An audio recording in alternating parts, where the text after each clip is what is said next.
ஆயுர்வேதம் ஒரு பொக்கிஷம், நம் ஆயுள் நீட்டக்கும் அற்புதம்.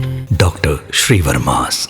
மொத்த கடனை வைத்து மாநிலத்தின் பொருளாதாரத்தை மதிப்பிடுவது தவறு என்று முன்னாள் நிதியமைச்சர் ப. சிதம்பரம் தெரிவித்துள்ளது.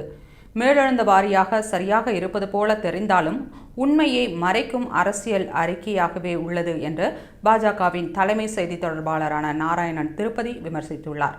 இதுகுறித்து அவர் வெளியிட்டுள்ள அறிக்கையில், மூலதன செலவுகளுக்காக கடன் வாங்கி கட்டமைப்புகளை உருவாக்குவதன் மூலம் பொருளாதாரம் மேம்படும் என்பதே பொருளாதாரத்தின் அடிப்படை. கடனுக்கு வாங்கும் நிதி மூலதன செலவுகளுக்காக செலவிடப்படுகிறதா அல்லது மற்ற திட்டங்களுக்காக செலவிடப்படுகிறதா என்பதை தான் பார்க்க வேண்டும். மக்கள் வெற்றி பெற வேண்டுமானால் கட்டமைப்பை அதிக அளவில் உருவாக்க வேண்டும். உதாரணத்திற்கு சாலை, தொழிற்பூங்கா, மின் திட்டங்கள் போன்றவற்றில் முதலீடுகளை செய்யும் போது அது மாநிலத்தின் முன்னேற்றத்திற்கு வழிவகுக்கும். ஆனால் தேர்தலில் வெற்றி பெற்று அதிகாரத்தை பெறுவதற்காக வாக்குறுதிகளை அளித்துவிட்டு மீண்டும் மீண்டும் அதிகாரத்தில் அமர்வதற்காக கவர்ச்சி திட்டங்களுக்காக செலவு செய்வது பின்னடைவையே ஏற்படுத்தும்.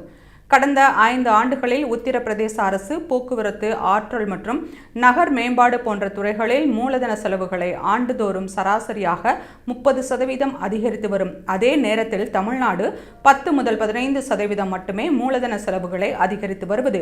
2021 முதல் 2025 வரை உத்தரப்பிரதேச அரசின் மூலதன செலவு 4,74,982 கோடி ரூபாயாக உள்ள நிலையில் தமிழகத்தின் மூலதன செலவு 1,95,000 கோடி ரூபாயாக மட்டுமே உள்ளது. 2000 முதல் 2015 வரையிலான 15 ஆண்டுகளில் உத்தரப்பிரதேச அரசின் மூலதன செலவு சுமார் 7 லட்சம் கோடி ரூபாயாக உள்ள போது, அதே காலகட்டத்தில் தமிழகத்தின் மூலதன செலவு 5 லட்சம் கோடி ரூபாயாக மட்டுமே உள்ளது.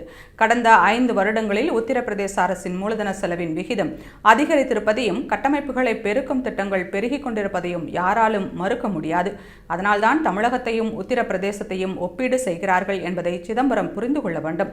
உத்தரப்பிரதேசத்தை விட தமிழ்நாடு முன்னேறிய மாநிலம் என்பதையும் பொருளாதார ரீதியாக பலம் பொருந்திய மாநிலம் என்பதையும் யாராலும் மறுக்கவோ மறைக்கவோ முடியாது என்று அவர் தெரிவித்துள்ளார். மேலும் தமிழகத்தை விட வெகு தூரம் பின்தங்கி இருந்த மாநிலங்கள் கடந்த 5 வருடங்களில் மிக அருகே நெருங்கி வருகின்றன என்பதை சிதம்பரம் ஏற்றுக்கொண்டே ஆக வேண்டும் என்றும், தமிழ்நாடு மேம்பட சரியான திட்டமிடலோடு பொருளாதார வளர்ச்சியை எட்ட வேண்டியதே இப்போதைய தேவை என்று நாராயணன் திருப்பதி வலியுறுத்தியுள்ளார்.